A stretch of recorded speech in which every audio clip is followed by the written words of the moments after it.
different backgrounds. I think that's the most important thing, is seeing the variety of comic book art and how it's developed over the years.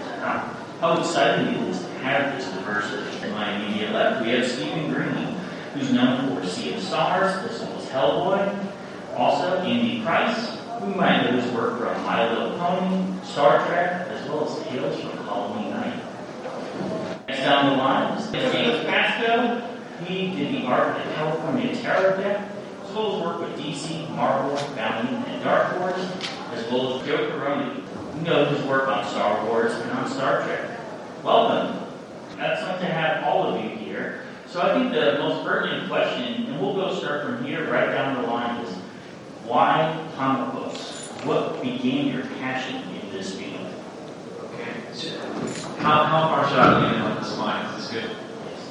How y'all doing? I'm from Alabama originally, middle of nowhere, and my exposure to art was from the comic book rack at the drugstore, right? So I like to draw, and that's what art looked like to me. So that's kind of, I probably would have been a fine artist or something else if I'd been exposed to something else first, but for me it was comics. And Batman the Animated Series was on TV when I was a kid too, so that's how I got into it.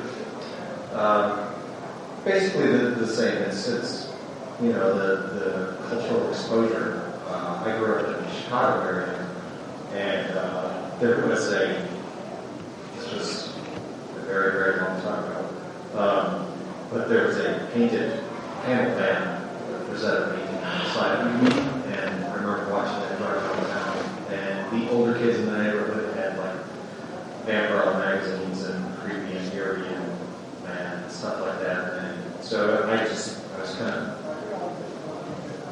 thrust into it, and if it wasn't for comics, I don't know what else would have me. I'd probably be serving in a little cat soup kitchen or something with comics. James? Well, I guess I'm blaming Jack Kirby. The first time I saw a Jack Kirby comic, at a 7-Eleven, I think, in one of the spinner racks. I was about 6 years old, and I'm not quite sure what about it enthralled me so much, but it did. And I never thought about being an artist necessarily until a little while after that, when I saw my first Jim Steranko comic book. And that was Shield #1. And I thought, that's really cool. I think I'd like to do that.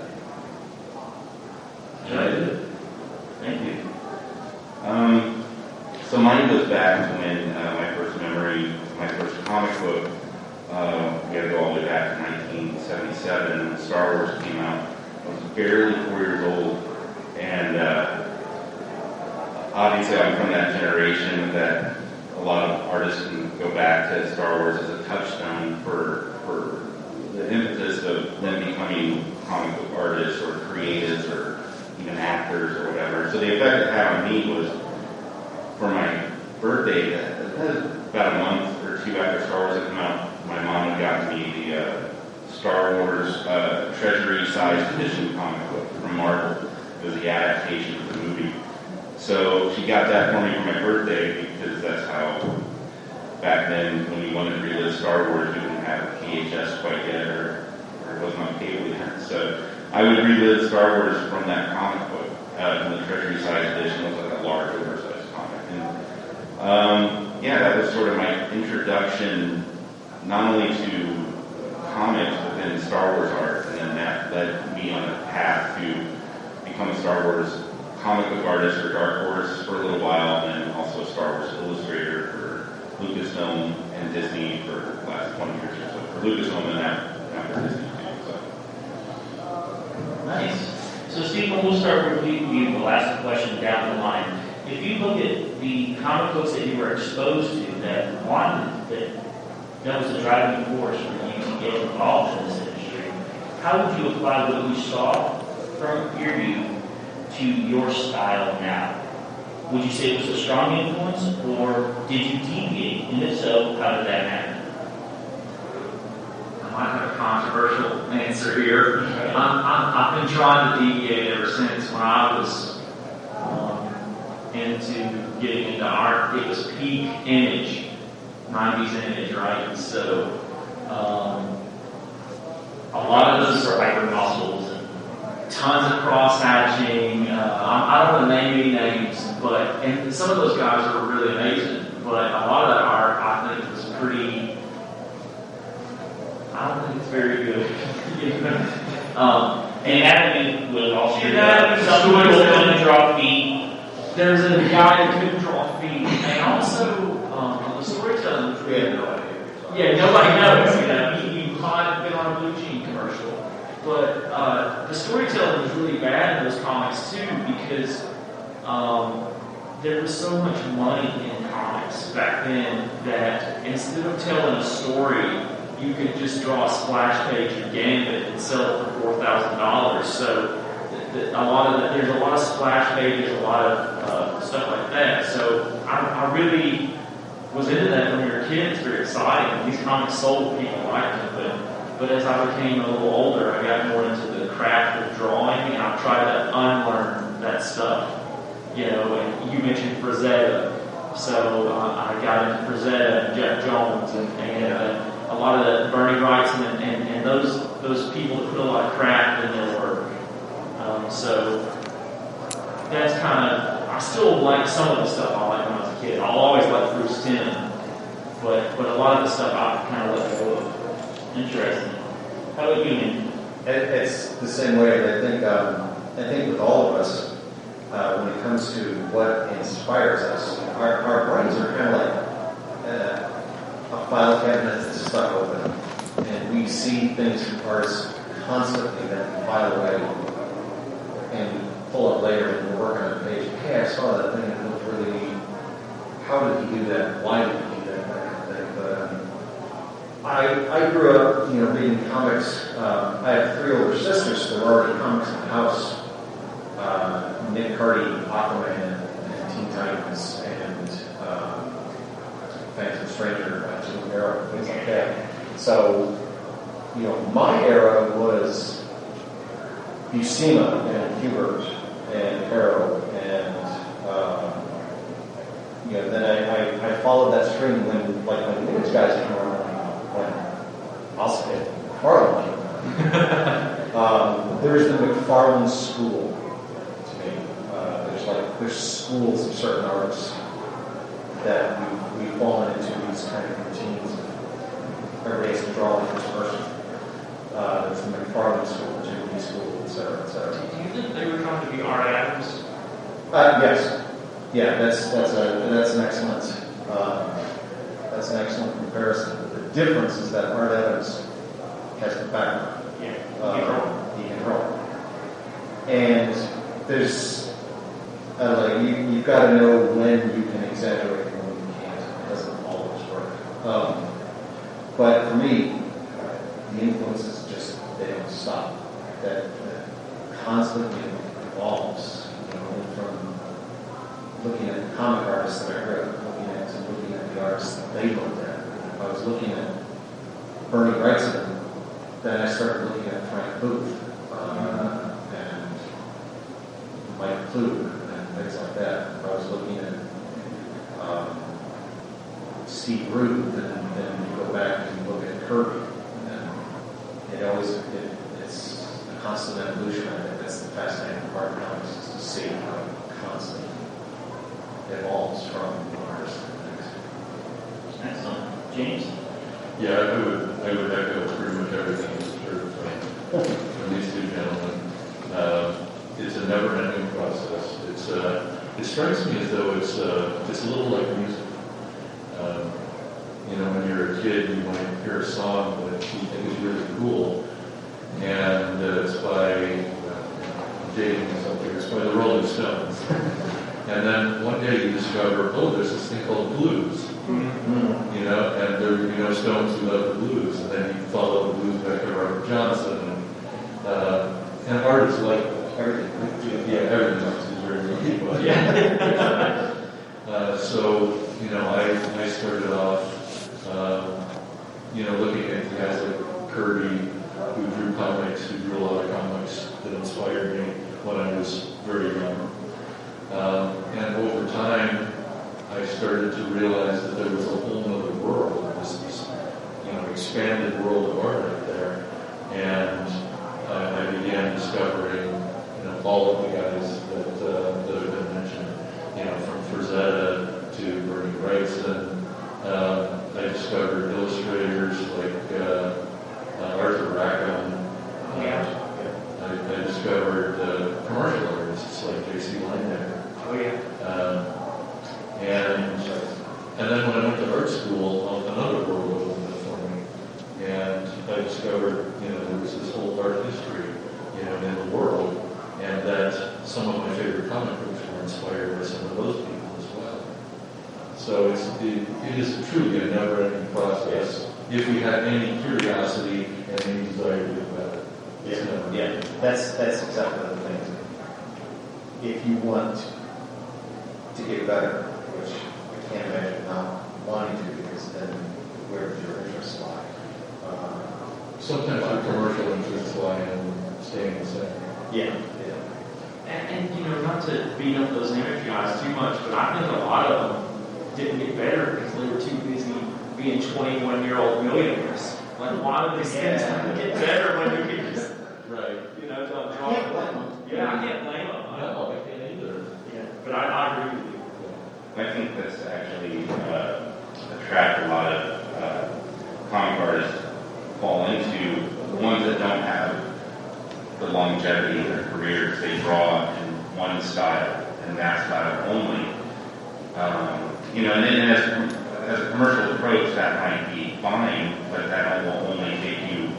You don't challenge yourself if you don't evolve or develop your style. You're still going to be drawing a 1990s image, and it'll be 2021, and it'll be dated. So a lot of artists fall into that trap. From my personal, how I started, maybe more specifically, I grew up in the late 70s and 80s with, my influences were John Byrne, Walt Simonson, Howard Chaykin, Bernie Wrightson, all those great comic artists, the ones they named, Mike Sepp. So those are the guys I looked at when I was drawing, in high school and college, and once I started getting published as a comic book illustrator in the mid to late 90s. So, but I also, my love for film and cinema, along with my love for comics and art, kind of merged in my commercial illustration career because I was doing comic book art, but I was also doing illustration, traditional painting, which evolved into digital painting in the late 90s, early 2000s, and stuff like that, as technology developed. So I wanted to push for more realism and more cinematic storytelling in my art and in my comic art. So to the point, I think, of your original question, I guess my style evolved more from it started out very cartoony, then became more and more realistic as I developed my style. And then I was looking at illustrators like you mentioned, Jason Linebacker, N.C. Wyatt, specifically Chris Gruzan, and movie poster artists like Bob Peak and Richard Ansel. So a lot of my illustration, it's weird. I kind of come from two worlds of comic books, but also commercial illustration, and I tried, myself always trying to merge the two. Now that I do more illustration for publishers and studios, maybe less comic book art, so my illustration's it's much more realistic now than it used to be back when I first started. It's much more detailed and fully painted. I do more of that than, say, narrative storytelling in comic books. But that's just kind of the path my career went on. And even though I still do some cover work here and there for publishers, most of the stuff I do is more like fine art licenses for Star Wars or Marvel or stuff like that. It has this different appeal, but I've just always pushed my style in that direction, I guess. Interesting. And then as you mentioned, a couple, Ansel, Pete, TV guide artists. Yeah. I mean, Family Group in the 70s and 80s, those were the greats of TV guides. And that's the thing is we can also Vince Labs. Yes. And there's Jerusalem. I mean, if you've seen a movie poster, that's been fantastic. With most one of If you don't know the name, you know. Right, and he's influenced all of us. Star Wars, Indiana Jones. Yes. Back to the Future. On Valentine's Day 1977, I was given a poster by my sister back then. To this day, it is my all-time favorite image of my favorite comic character. And it's by Chris Struzan. Yeah. For anybody who knew who the hell he was. Yeah. He knew who he was. Yeah, I think probably once the internet took off and people were starting to look back at these classic 70s and 80s and 90s movie posters, they're like, wait, there's actually a guy that painted all those. Yeah. Did all the blockbusters. He did part of a series of posters for a company called Thought Works or Thought or something like that. And he did Batman and Superman at the time. He was doing fashion illustration. Yeah. And it is, like I said, to this day, it is the best image of the character I've ever seen. Another artist that is similar is like Alex Ross, who kind of has that same approach where he does more fully painted realism. Not so much movie posters, but people Alex specifically in comics. And it's kind of another end of the spectrum in terms of traditional comic art and then the really fully It's still Alex Ross, Bruce Struzan, Norman Rockwell, Right. Jack Kirby. This all funnels into the world of illustration. Right. There was a clip I saw one time of Norman Rockwell on a talk show in the 60s. And it was kind of like a guess my line type thing, but they had to guess who he was. Now, Norman Rockwell, as a person, was not famous visually. You knew his artwork and you knew his name, but you wouldn't know him on the street. Same thing with Charles Schultz or Jack Kirby or any of these guys. And they're asking him like 20 questions type of thing, trying to funnel him down, and they ask, are you an artist? No. And that just blew the line of question because they thought they figured him out. He refused. He was like, I am not an artist. I'm not a fine artist. I am an illustrator. My object, the object of illustration is to tell a visual story. A bowl of fruit painting might be considered fine art, but that's not necessarily illustration. You're not going to go over the narrative. But if you look at a picture by N.C. Wyatt, you're going to get a little bit of a story of this landscape and what these people do. And that's what Rockwell, that's what Alex Ross does. That's what Schuster says. You can look at the image and take away some kind of narrative. Yeah, that's interesting. That reminds me when I was in college, a lot of my friends, and then I don't split hairs like artists, illustrators, but Andy does have a point. I wanted to be a storyteller, not just an artist. So even like someone like Drew or Alex or any of these artists that just do like a poster or even a comic book cover, it may just be one singular panel illustration, but a good storyteller, a great artist can tell a story in that one image. So even back in college, I wanted to be an artist and illustrator, but beyond that, I wanted to be a storyteller, regardless whether it was 22 pages in a comic or if it was a singular image. I wanted to be able to evoke emotion and tell a story with my art in that way. So that's a good point. So that's a good springboard for the next question. Start with you, Stephen. Tell us about your process with your storytelling and your artistry. What goes through your brain? Like creatively or technically? Both ends. It has to start with an idea. Yeah, I think as far as creatively, I've gotten a lot of my storytelling influence from animation. So I've gotten a lot more into a lot of those Disney artists, and I appreciate squash and stretch and some of those more exaggerated type things. Actually, I think I'll keep heading more that direction. So when I think of storytelling, that's where I'm aiming. I'm trying to get more of that kind of stuff in my line work. Process-wise, pretty much standard comic our process, I actually do pencil everything on an iPad now. Before the pandemic, I used to love to work in a cafe, and I would take my iPad, I draw everything on there, I print it out, I ink it on paper, you know. So kind of a hybrid approach. Interesting. Yeah. That's, I mean, a lot of people are doing that anymore. Is the accessibility of having an iPad and you can take it with you, or you can work on a plane or whatever. And I've tried. I can't do it. I have to get my hands dirty. That is part of it for me. And while I can draw digitally, It's not as enjoyable, is it? it's not. I can't feel the paper.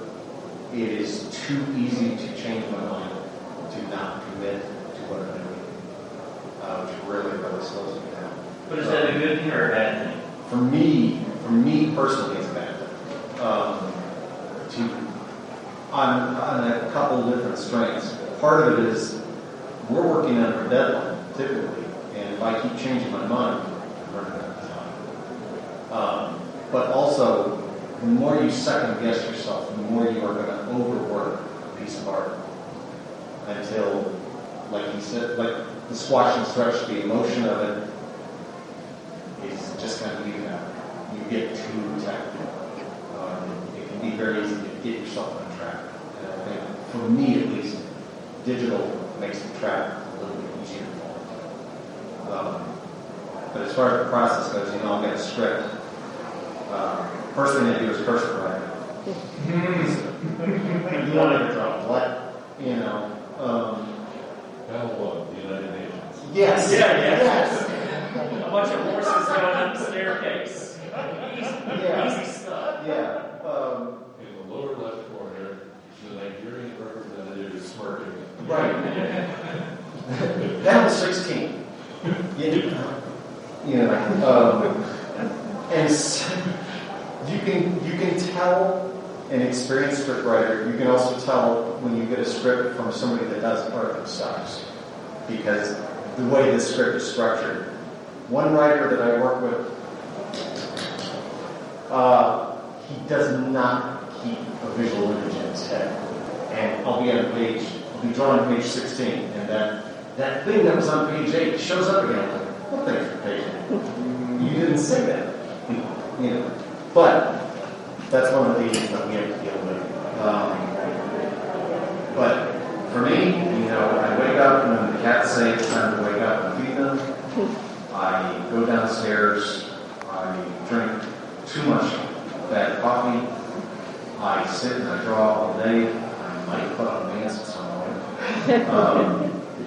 And then about 3 a.m. I stop drawing, I go to bed, and I just hit the groove. Somewhere in there might be a bag of Doritos, or maybe a view of sunshine. That sunshine I usually see on TV. Does the dust incorporate itself into the image? Oh, wow, there you go. Cat hair. Don't look at my originals. Cat hair. Texture. Yes, exactly. But for me, in the creative process, a lot of people ask, what do you do when you get artist block?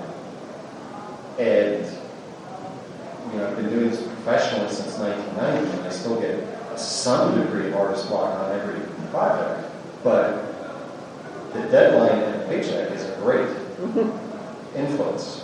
By the time deadline is one thing, but when you don't have a paycheck, that's another thing. So when your wallet says, "Hey, it's time to finish that project," you figure out a way to pass it on. Well, I appreciate the push and pull between digital and real artwork. I grew up drawing on paper, drawing, painting on paper, and that is what I love to do most. It's organic, things get wet, your hands turn multicolors, you can feel things, it's a tactile experience, and I just enjoy working that way. But the reality of modern life is that I have had to adapt my procedures, to utilize the digital things that are out there. accept them, but actually really enjoy them up to a point. I really enjoy working on my iPad for design purposes. When I'm thinking, do I want that background all in black, or do I want it with this, or do I want it with that? I can do it like that on the iPad, and that helps me make quicker decisions, for me anyway. And I can say, that was a great idea, look at how good it looks, or that was a stupid idea, look how horrible it looks, move on to the next idea. But when it comes to actually creating the artwork, whenever possible, I still enjoy working with my hands. Yeah. You can't do that on a plane or a car. No. There are times when you sit in a plane going to a show, I really should be working on the show. One of the things that really got in my way with the iPad at first was just the size of it. I have an iPad Pro, but when you lay your arm on it, it just feels funny. Yeah. And then I recently discovered this thing, and I forget what you call it, but it's almost like a tray with an indentation in the middle, and the iPad fits right in the middle of it, so you actually have a table where the iPad is singled out as a table. And you can lay your arm on it without feeling weird. Like a drawing board. Like a drawing board, exactly. They also have the texture screens. It's you can get a clear texture screen that feels like I've got that too, yeah. Feels like paper. Yeah. That's helpful. Both of those really help me. Table, that's my iPad that sat in mine when I sat on it. So that has to. Joe, how about you? Okay, so these guys covered pretty much the comic books aspect of it. I think I might be maybe more digital. I might be probably one of the more digital artists here in terms of where my career is at right now. But part of the process, working in comics, like they discussed, and you get the script and you break it down and sketch it out. I guess what I do mostly now are like posters or for paintings. If a client approaches me, I'll do a mock-up. I'll still sketch on my sketchbook. I'll still design and scribble and sketch and break down the composition with the characters where, really rough, really just scribbles really no one can really make out. But then from there, I'll work digitally in Photoshop and do like a rough mock-up of like a painting or a poster, and then I'll submit those ideas to a client. Sometimes, maybe 2 or 3 or 4 ideas, and then they'll pick the one that maybe they like the most or that kind of hits the target of the assignment. And then from that rough digital mock-up in Photoshop, where it could be like cut photos, I kind of liken it to remember in our classes in grade school or kindergarten where you do cut paper collage and you're kind of doing the mock-ups that way. So when I do like a poster for Star Wars or a painting for Marvel or something, I'll take reference, and some of it will include actual sketching on the rough mock-up in Photoshop too. And when I'm not running on an iPad necessarily, but it's a Cintiq, which is sort of like an iPad basically, but just bigger and mounts on your desktop, and you draw right on the screen. So same exact idea, just a different piece of hardware. But again, it's just a tool. The computer, the iPad, the Cintiq, they're all just tools. The fact that I was trained traditionally with painting and drawing, and I, didn't really get into digital until the late 90s, early 2000s, but I was still doing traditional work as I was learning those digital skills. Having those traditional skills totally inform any of the digital painting I do, because you still have to know color theory and design, you still have to know anatomy, you still have to know perspective, and a computer or an iPad, it won't teach you that. You still have to know. So these things are just tools that allow us to work faster. And more to his point, like the way the industry is now and how we've had to adapt, the deadlines in the industry, now they want things yesterday, because in working digitally sometimes usually expedites that process. Like a client will be like, hey, can you do this painting? I have it by Monday, and it's like Friday afternoon. And it's like, But yeah, well, I'm going to have to, really draw this fast, scan it, paint it, or just go right into Photoshop and just start drawing and painting that way. So, I can do either way. It just really depends on the assignment and what the demands of the project are. But it's, I think having those traditional skills totally inform anything I do digitally. I think that's, you just nailed it perfectly when you said, first off, they're just tools. Right. Anything that we pick up and use, it's just a tool. Yeah. Magic does not come out. No, you can't hit a button and make art. Right. Still have to no. Right. A lot of people don't realize that. That's the unfortunate thing that I see with a lot of people nowadays that oh, I want to do art. I'm going to go get an iPad. Yeah. That's not how, and you can tell the people that have taught themselves or learned the skills versus the people that are pushing buttons. Yeah. Because that is, I think, one of the unfortunate things that has come about from technology to people pushing magic buttons and saying, look what I did. There are those that start that way and then learn. Right. But yeah, I know, there's been, lots of artists, well, who knows, but there's, like you said, there are artists who can start digitally and then evolve and become, but, you still have to study and pay attention to that. Storytelling and all those things I mentioned, perspective and such. So, dealing on technology too much is a crutch. Then your work becomes stiff and stale and you can't differentiate it from anyone else's necessarily. There's not much of a style. So the more traditional, I would assume the more traditional work that you can do or the more you study will inform your artwork digitally even more successfully. So. Like you said, still doing thumbnails and whatever. Yeah, that helps. Anytime you do something traditional, those skills will translate to digital. Yeah. You take it. I find it necessary to flex those muscles with traditionally because as much digital work as I do, like how you say you don't like to draw on the iPad, and I get that because I still like sketching everything out in my sketchbook usually first because that's kind of how it keeps that muscle memory fresh with the drawing and sketching. Yeah. But it's just sort of like the back to like your basics, and then you kind of build up. But sometimes I'll go right into digital too. But I like being able to flex those muscles of sketching, and that's why I still do commissions for fans that are like, hey, can you do a sketch cover of Darth Vader? Can you do a painting of Batman? And it's like, okay, kind of get the hands dirty. And it's fun because if you don't do that, you start to lose something if you don't keep those traditional skills handy. You're right. I would echo what both of you said, and kind of bring back the music again.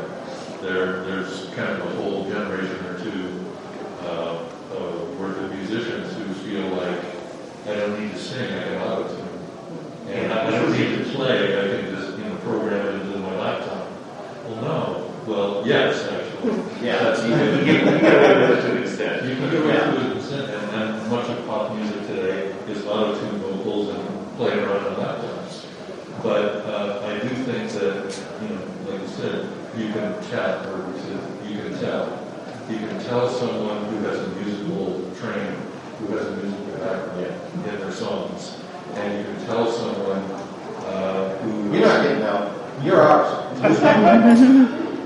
And you can tell someone who has not learned to draw, who has only learned to operate a computer device. Yeah. And more importantly, I think you're going to be more successful in your career if you have those traditional skills, if you have that knowledge in your objects.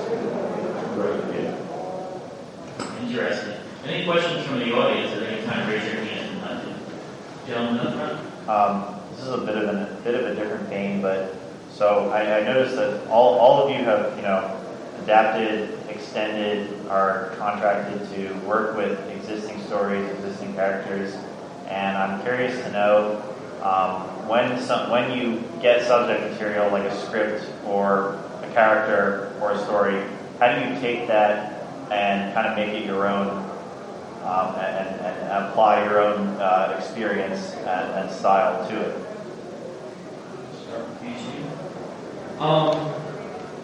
You mentioned cursing the writers. the best writers in comics, in my estimation, are the ones that can draw.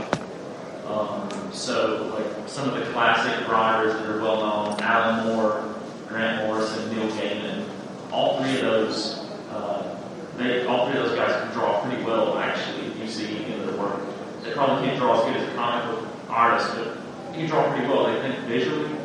So a lot of times when you get a script, sometimes the writer, maybe they're thinking in maybe a TV mode or something where you have a lot more cuts and stuff, but they don't actually know what they want sometimes. So your job as an artist is to get their idea across in the most clear way possible. So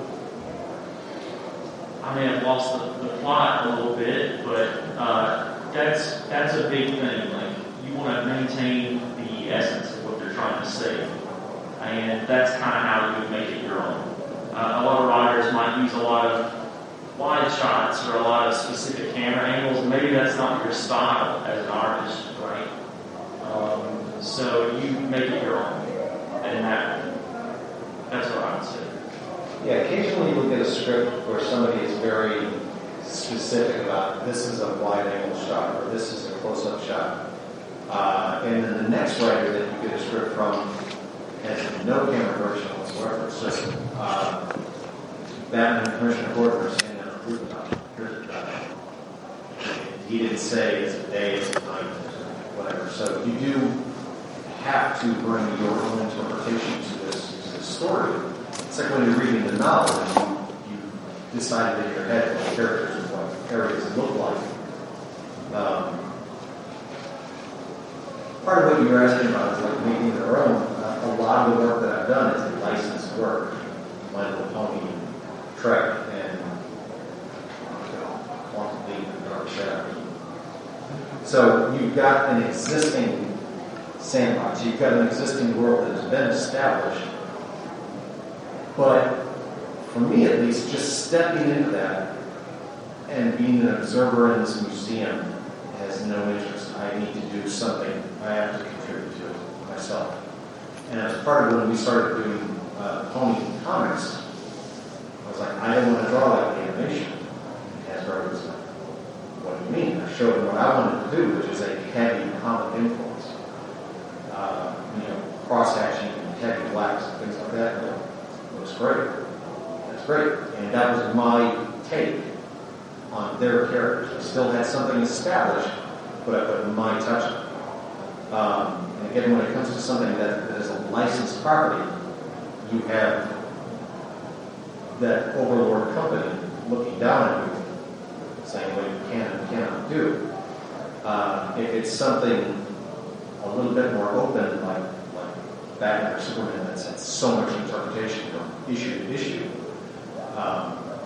then it really is a matter of what the editor is happy with. Most of the times they'll just let you run and play. But at the same time, there's still certain guidelines. Superman's got to be handsome.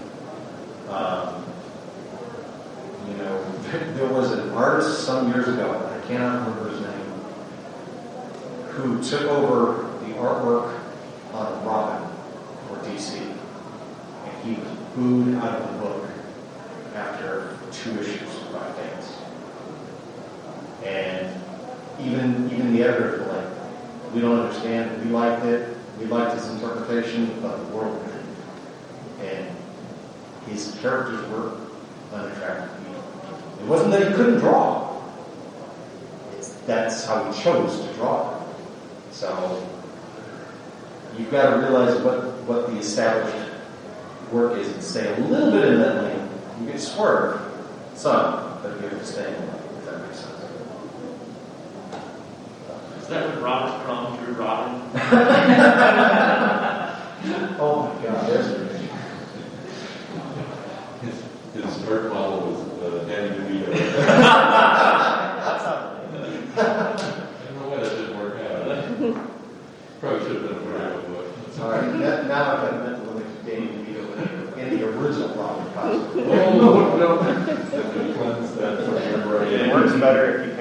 as well.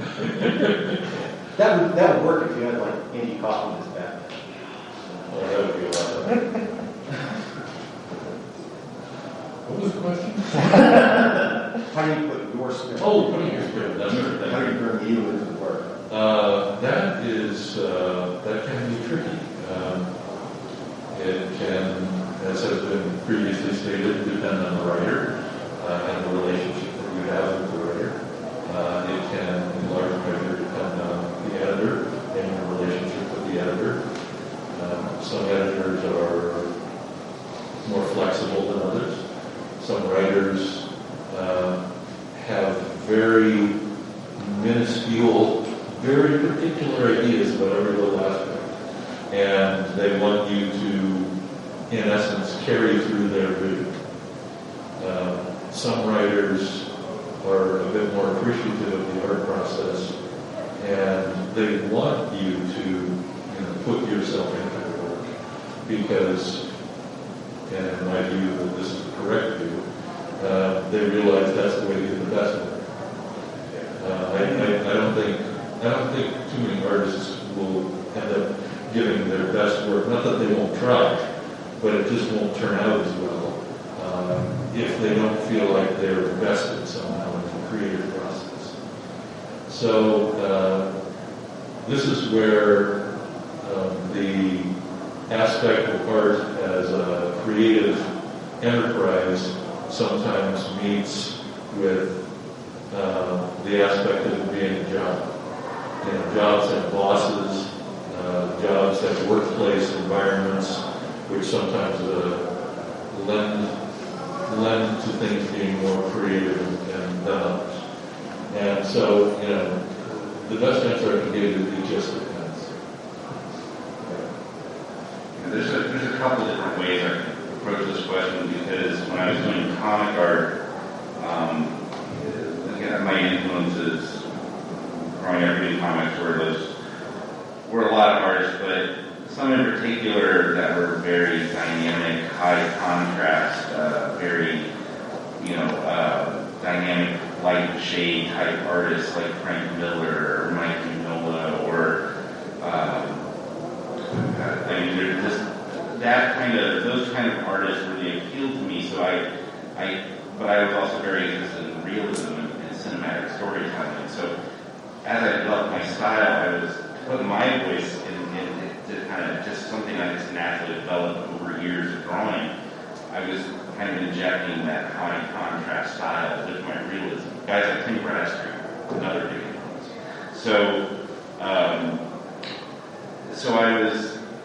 That was kind of where my style, my comic style, and it's still where it is whenever I do comic style art. It has that sense of realism, but I'm also pushing that dynamic, high contrast edge to it as well. So that's kind of how I would describe how I develop my style and my voice in comic art. But when I do my paintings and my full color stuff, I kind of push that a little bit in my, maybe not so much like high contrast, like black shading, but I do very high contrast color. And in regards to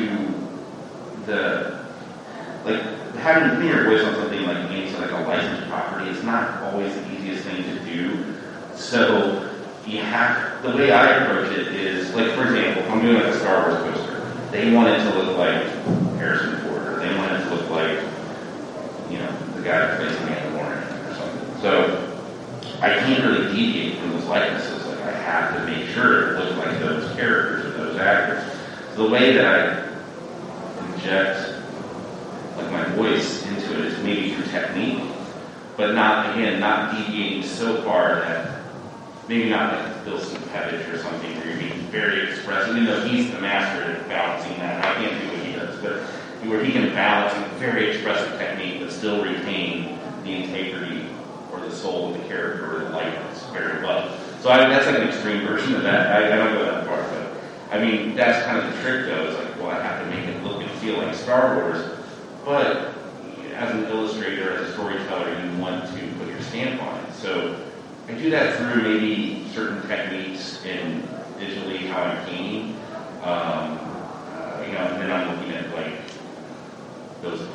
artists I name for inspiration. I'm not trying to lift what they do or copy what they do, but I'm looking at painters and then yeah, I mean another way is to another way I approach it with my voice, I guess, when I work with light work is through the design process. So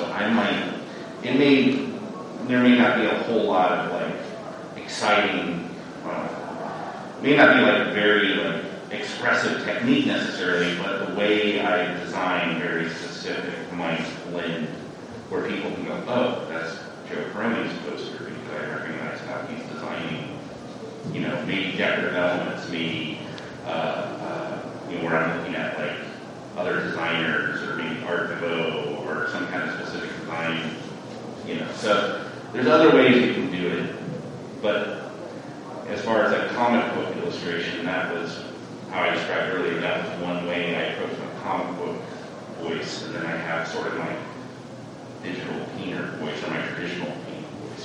So there's different. I wouldn't say I have like one style in particular because I kind of work. Like I approach it very, a jack of all trades kind of approach where, okay, this project requires this kind of approach, or this project requires this kind of approach. And then I can kind of alter my style accordingly, I guess, right? And that just comes from just working on everything from comic books to book covers to posters to, you name it, pinning illustrations for a role-playing game series, just knowing all those techniques and, but I know it's all mine. People can go, wait, you did that and that?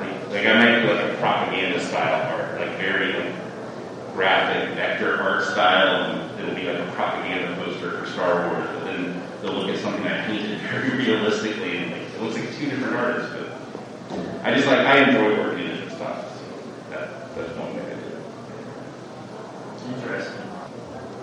So for those of you who have done Star Trek comics, first of all, were you always a Star Trek fan?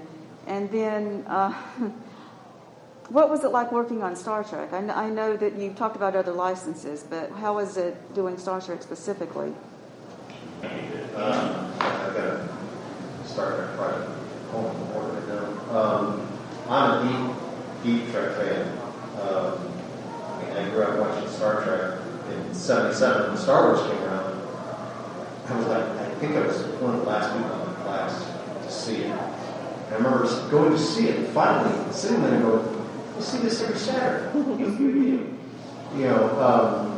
That world was already there for me. And I love the humanity of Trek. Trek is at its best. It's a moral story that's candy-coated in this science fiction wrapper to make it attractive. But that specific license working on Trek, you've got such a broad world now over the past 55 years in just a few days. From the original series to what's going on now. But with any licensed product, when you deal with an actor, you have this kind of assembly-line project in your comic book because it's not just the editor that has to go, okay, this is fine. Now the editor has to send it to the license holder. The license holder, depending upon their agreement with the actors, may have to send it to an actor.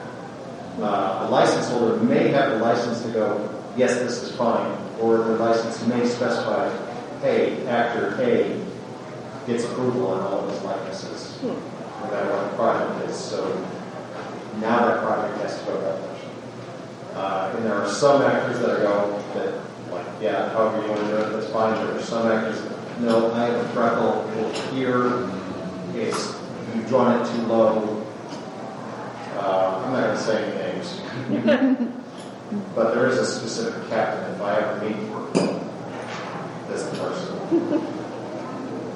throw that beloved coffee in that person's face. Anyway. So yeah, Patrick Stewart can be very particular about the way his that's something I've learned. Adam Hughes has a framed email from Patrick Stewart. Oh, He said, my head is not that one. Yep. But, yeah. like any licensed world, Trek, Star Wars, any of those, you've been invited into a sandbox plan, so you have rules that you must play by. The secret is, like going back to me putting your reflection on it, is, okay, now that I've gotten to playing their sandbox, how do I get to have fun in their sandbox? And like, some of the Trek stuff that I've got to do, there's a lot of humor in the Trek, which has been just a lot of fun, except for the annoying thing. They had no sense of humor. I didn't say names. No, I didn't say names. But it is, I'm not sure where I'm going with this, other than Trek is just a lot of fun. I did Trek for about, well, I still dabble in it now, but for about 10 years or so I worked on Star Trek comics for IDW. But prior to that, I was already established as a Star Wars illustrator doing stuff for different licensing publishers. So, but I grew up watching the reruns with my dad. So I was a big Trek fan as a kid, watching the original series, and then in high school and college watching TNG. That was, a big deal. So by the time I had been published as a Star Wars artist for a handful of years, then CBS one of the CBS licensees reached out to me and said, hey, we love what you're doing on Star Wars over here. You're interested in Star Trek? And I'm like, yeah, I love Star Trek. I'm always first and foremost a Star Wars person, but that was it's kind of reversing. For me, Star Wars was my gateway to Star Trek, so I discovered Star Trek shortly after seeing Star Wars in the theater as a little kid. So I grew up with Star Trek, loved it, got to work on the comics for 10 years or so, then worked on various illustrations and posters and whatnot over the years. And the stuff that I learned, even though they're two separate universes, two totally separate properties, and they're both like two of the biggest licenses on the planet, the stuff I learned on Star Wars I was able to apply to my Star Trek art. And which was interesting because not that I was still keeping that language, I still had to keep it, feeling Star Trek, but it was just, I was able to take some of the skill sets I learned from working in Star Wars and designing and illustrating Star Wars. I was like, oh, this works really well. Let me see if this works in a Star Trek cover or a Star Trek comic. So the way I would approach certain designs or storytelling.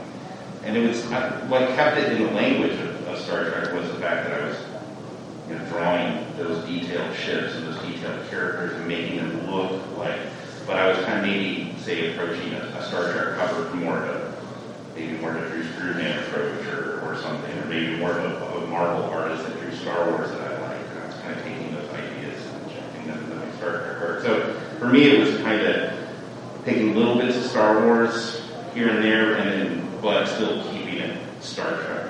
But I was working on the original series, the TNG comics, and the covers, and so yeah, I had a blast doing those. So that was fun. Awesome. Well, gentlemen, thank you so much for joining us. Stephen Green, Andy Price, James Pascoe.